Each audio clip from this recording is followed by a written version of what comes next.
So in this video, we're going to talk about cutting boards, specifically Chevron cutting boards. And if you're like me, you decide to make one and you have no idea what angle to set the boards at, or honestly how big to make the thing to get the end result board that you're shooting for. I couldn't find any solid calculators that would get this for me. There is a different video, the Workshop Companion. He gives you all the actual math, which is a bunch of geometry, and frankly, it kind of makes my head hurt. He's a great guy, has excellent videos, but I wanted to simplify this a little bit for you guys. So I went ahead and I made 4 diagrams, actually a few, that actually demonstrate how big of a board to make to achieve the size cutting board you're trying to get in the end. I went with some standard 30-degree angles, and I did a 45-degree angle too. I kind of like the look of that one, but in the end, I ended up making 4 boards. I'll show you those at the end of the video, and we're going to showcase the process of making one of the boards themselves, which I have on video. But first, let's get into those 4 diagrams, and we'll kind of talk about what's going on here and how big to make these boards.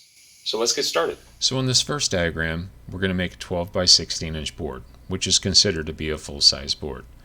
We're going to set the angle at 30 degrees. To achieve that, you would measure 12 inches across and about 7 inches in height, and that will give you this 30-degree angle. The strips on this one will be cut into 4 sections that are 3 inches wide. Each one of these blue squares equals 1 inch. So the total length is 16 and the total width is 12. To achieve that, you need a minimum of 13.86 inches, but to account for waste, it's probably safe to do about 16 inches. So your slats will need to be 16 inches from here to here. You'll stack these slats to be a minimum of 17 3/4 of an inch, but to be safe, it's probably good to go about 18 inches. So these two numbers are what you need for a 30-degree angle to make a 12 by 16 inch board. So what I skipped over was actually how I achieved this number right here. And that's actually on a different website, which I'll pull up right here, and it's calculator.net. I just typed in right angle calculator on Google, and this was the first one that came up. So we know that we're going to get a 30-degree angle, or we're shooting for a 30-degree angle. So right here, we just type in 30, and then we need another value, which is B right here, and that is 12 inches. Calculate, and here's what it gave me. Basically 13.86 inches for C. So that's how we achieve that number. And this calculator works if we were doing a 45-degree angle. We could do the same thing. We could type in 45, calculate, because we're still going to make a 12 by 16 inch board, and now we know we need about 17 inches minimum length for C. And that's how we did that. And this takes all the math out of it. This website's great, and it's easy to work. So here's that 30-degree angle again. You would clamp down a straight edge on a square. If you know this is a nice square table you're working off, you can just measure the 7 inches from here to here and the 12 inches from here to here, clamp a straight edge down, and start stacking your boards this way. Again, these boards need to be about 16 inches in length, and the stack will end up needing to be 18 inches. And then here's what it looks like with all the waste.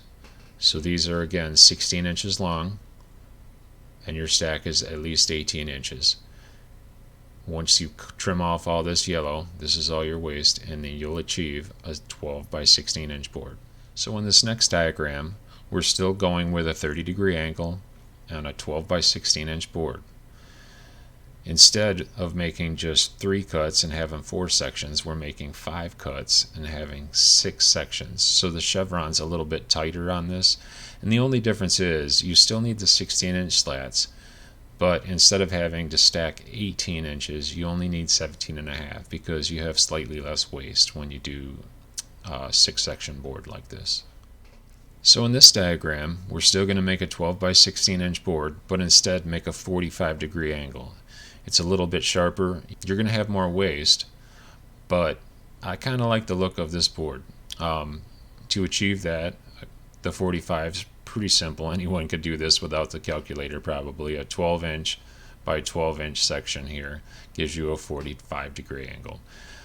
To achieve a 16-inch board, you're going to need to make the stack 19 1/4 inches. The minimum's 19, but go a little long on that. And then the length, instead of being the minimum of 17 inches, 19 1/4 is the length of your slats. And here again is all your waste. And this is a 3-cut board to make 4 sections. And now in this one, again another 12 by 16 inch full-size board at 45-degree angle.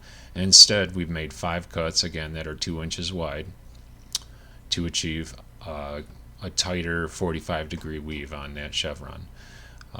You still need 19 1/4 inches in length on the slats, but again, there's a little bit less waste when you make more cuts like this, so you only need an 18 1/4 inch stack.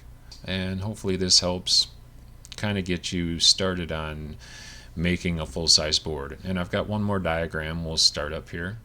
And on this one, instead, make a little bit smaller board, which is 9 by 12 at a 30-degree angle.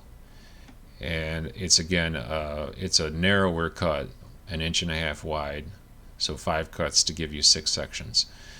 The total length of the slats needs to be a minimum of 10.39 inches, but to be safe, 12.5 should be the length of your slats. And that stack needs to be a minimum of 13, but to be safe, 13 1/4 inches. And I punched in on that website, the calculator website, 9 inches wide at a 30-degree angle, and that gave me 5.12 inches height right here when you're doing your setup. So here's one last diagram. This would represent a table that has a 90-degree angle right here, and this would be your 30-degree chevron cut. 12 inches should be from the inside to the corner, and on this one, basically I round up to 7 inches on this, but you can go a hair under. From this corner to the inside should be about 7 inches. This should be a solid straight edge clamped down to the table. Then you can start stacking your glued slats together right here and clamp it all together. So now we're going to go ahead and start up an actual build on this, and you can watch this process. I started off with a random pile of various woods, which I milled down to S3S, which is surfaced on 3 sides, so it's flat and square on 3 out of the 4 sides. Then I'm going to trim it off on the table saw to 1 5/8 inches. The board's going to be about 1.5 inches in the end thickness, but this gives me some room to plane down and sand the board. And after fast forwarding through all that, I'm left with a stack of boards 1 5/8 inches thick. And I'm not entirely happy with the width of some of them, so I'm going to rip them into some random thinner strips to give me that cool chevron shape that we're going for. And here's the straight edge I'm using. I like this just because, well, it's really straight and glue doesn't stick to it. Now I'm going to mark out that 12-inch width and just a hair under 7 inches in height and clamp this thing down.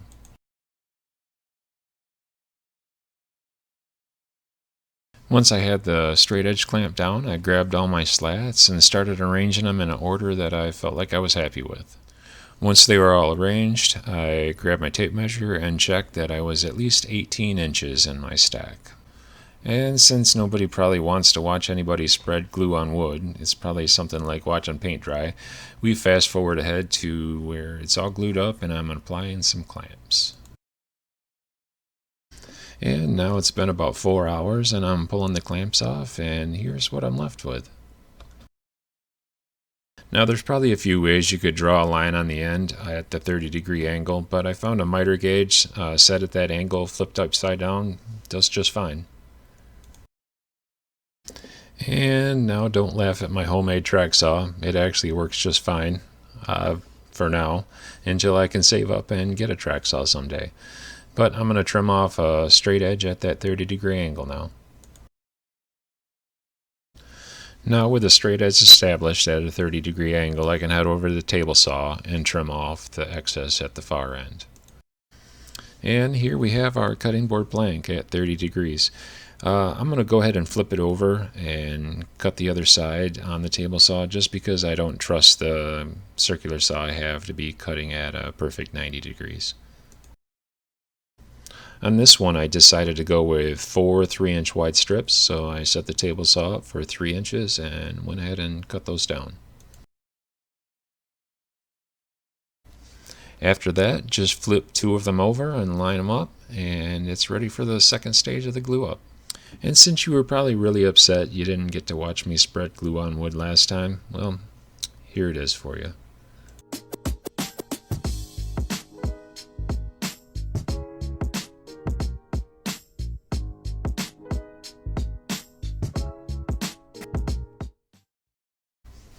And I let that dry overnight. Took the clamps off, and here I'll clean off some of the excess glue before it's time to run it through the planer. After about 6 or 8 passes through the planer, it's now nice and flat, and we're ready to head over to the table saw. And then with a crosscut sled that I know is nice and square, I went ahead and trimmed off the excess and then cut it down to its final dimension. And then over at the router table, I went ahead and chamfered all the edges. I didn't record that part, but here I went ahead and set up some stop blocks, and then with a round nose router bit, I went ahead and cut some handholds.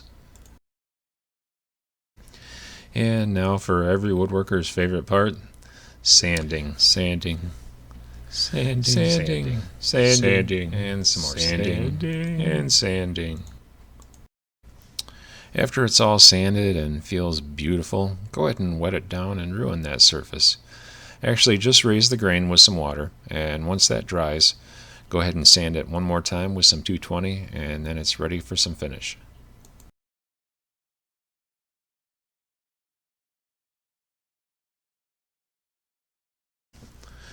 I'm not deviating from the norm on the finish. This is just food grade mineral oil. I'll set it in this vat and let it stay in there for about 2 hours before I take it out and wipe everything down. I didn't show it, but after I wipe all the oil off, I also add 1 coat of beeswax mineral oil mix and buff that out. And now it's time to add some feet. So as promised, I finished 4 boards so you can see all of them. This is the 30 degree 4 section board, the 30 degree 6 section board, and this is the 45 degree 4 section board, one of my favorites, and the 45 degree 6 section board. Hopefully you like one of these and want to try your own. So hopefully that calculator helps you and you can get started on one. Thanks.